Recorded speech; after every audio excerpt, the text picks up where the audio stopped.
Hello friends, today we study potentiometer. Potentiometer is an electrical instrument. तो today we study potentiometer. तो सबसे पहले हमको पोटेंशियोमीटर में ये जानना है कि पोटेंशियोमीटर से क्या क्या हम यूज में ला सकते हैं, पोटेंशियोमीटर का यूज क्या क्या है। तो हम लोग जानते हैं potentiometer is a device, potentiometer is a device which is used to find EMF of a cell and to compare EMF of two cells and to find internal resistance of a cell. So these are three uses of potentiometer. अब हम लोग potentiometer की construction के बारे में जानते हैं। तो पोटेंशियोमीटर का जो लैब सेटअप होता है, लैब में जो सेटअप होता है उसके बारे में हम लोग बात करते हैं। तो पोटेंशियोमीटर में होता क्या है, एक 7 to 8 मीटर लॉन्ग वायर होता है जो स्पेशली किसका बना होता है, वो एक मेटालिक अलॉय कॉन्स्टेंटन या फिर मैंगेनन का बना होता है, कॉन्स्टेंटन या फिर मैंगेनन। और इस वायर को यूज करने का काउज क्या है, तो ये मिनिमाइज करता है एरर को। तो to minimize error we use this special types of metallic alloys in potentiometer to minimize error. Error को मिनिमाइज करने के लिए हम पोटेंशियोमीटर में इन वायर्स का यूज करते हैं। तो एक्चुअल में ये जो वायर्स होते हैं, ये कॉन्स्टेंटन या फिर मैंगेनन मटेरियल का जो वायर है वो एक मेटालिक अलॉय है, जिसका अल्फा यानी thermal coefficient of resistance positive तो होता है बट वेरी लेस होता है। ऑब्वियसली मेटालिक अलॉय है तो अल्फा यानी थर्मल कोफिशिएंट ऑफ रेजिस्टेंस क्या होना है, पॉजिटिव तो होना है बट बहुत ही कम होता है। आपको पता है कि सर्किट में अगर हम लोग एक्सपेरिमेंट कर रहे हैं या फिर कुछ भी फाइंड आउट कर रहे हैं, ये पोटेंशियोमीटर का यूज कर रहे हैं, तो हम सर्किट में करंट का फ्लो कराएंगे, ठीक है। तो सर्किट में अगर करंट का फ्लो होगा देन करंट का हीटिंग इफेक्ट भी होता है। हीटिंग इफेक्ट से ऑब्वियसली क्या होगा, टेंपरेचर बढ़ेगा। टेंपरेचर के बढ़ने से वी ऑल नो कि किसी भी कंडक्टर का रेजिस्टेंस इंक्रीज हो जाता है, ठीक है। तो उससे क्या होगा कि अगर हम इन मेटालिक अलॉयज के अलावा कोई भी अलॉय यूज कर दें तो एरर बहुत ज्यादा आ सकता है। बट इन मेटालिक अलॉयज के साथ बेनिफिट क्या हो जाएगा कि ये अल्फा तो पॉजिटिव है बट बहुत ही कम होता है, इसका अल्फा क्या होता है, बहुत ही कम होता है, इसलिए हम लोग इसका यूज करते हैं, ठीक है।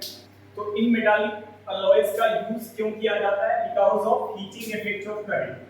तो होता क्या है कि जब हम सर्किट में करंट का फ्लो करेंगे तो क्या होगा, करंट का एक हीटिंग इफेक्ट होता है, हीटिंग इफेक्ट की वजह से क्या होगा, टेंपरेचर इंक्रीज होगा। टेंपरेचर इंक्रीज अगर होगा तो चेंज इन टेंपरेचर भी इंक्रीज होगा। And we all know this formula R final is equal to R naught 1 plus alpha delta T। अब देखो यहाँ पर डेल्टा T, जिससे क्या हो जाएगा, अगर ये क्वांटिटी बहुत लार्ज होगा, तो फाइनल रेजिस्टेंस क्या होगा, इंक्रीज होने लगेगा, जिससे करंट का क्या हो जाएगा, करंट बहुत तेजी से घटने लगेगा सर्किट में, और क्या होगा, उससे एरर आ जाएगा। और ये मेटालिक अलॉय यूज करने का बेनिफिट क्या है कि हीटिंग इफेक्ट से जो टेंपरेचर अगर हम ज्यादा बढ़ा भी दें और चेंज इन टेंपरेचर अगर बहुत ज्यादा बढ़ भी गया तो ये अल्फा क्या है, बहुत ही कम है, जिससे कि ये वाला क्वांटिटी जो ओवरऑल ये वाला जो क्वांटिटी डेल्टा टी अगर बहुत इंक्रीज भी हो गया but this alpha is very less, जिसकी वजह से ये क्वांटिटी क्या हो जाएगा, बहुत कम होगा, और इसमें एडिशन, इस वर्क में एडिशन जो होगा बहुत ही लेस अमाउंट का होगा, जिससे एरर तो आएगा बट एरर मिनिमम आएगा। रेजिस्टेंस इंक्रीज तो होगा लेकिन बहुत ही ज्यादा इंक्रीज नहीं होगा, रेजिस्टेंस इंक्रीज तो होगा बट बहुत ज्यादा इंक्रीज नहीं होगा, और सर्किट में एरर जो आएगा वो कम से कम आएगा। अब हम लोग देखो 7 to 8 मीटर लॉन्ग ये जो वायर है,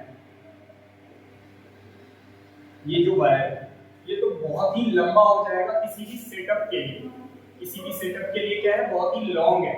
तो इसके लिए हम लोग क्या करते हैं, लैब में हम लोग क्या करते हैं, एक 1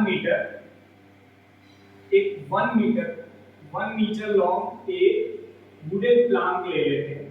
ये क्या है, वुडन प्लांक, लकड़ी का एक प्लांक बना लेते हैं 1 मीटर लंबा, और उसी पर 7 to 8 मीटर लॉन्ग ये जो वायर है उसको हम लोग क्या करते हैं, 1 मीटर के सेगमेंट में कट कर करके ऐसे सजा देते हैं।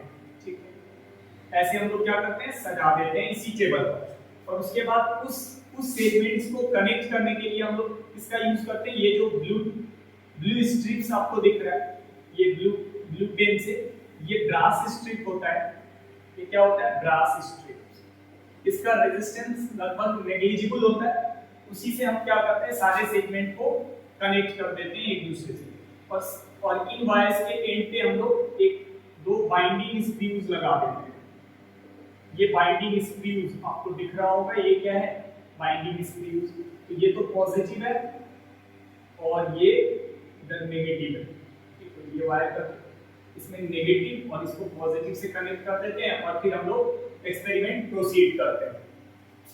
This is all about lab setup of potentiometer.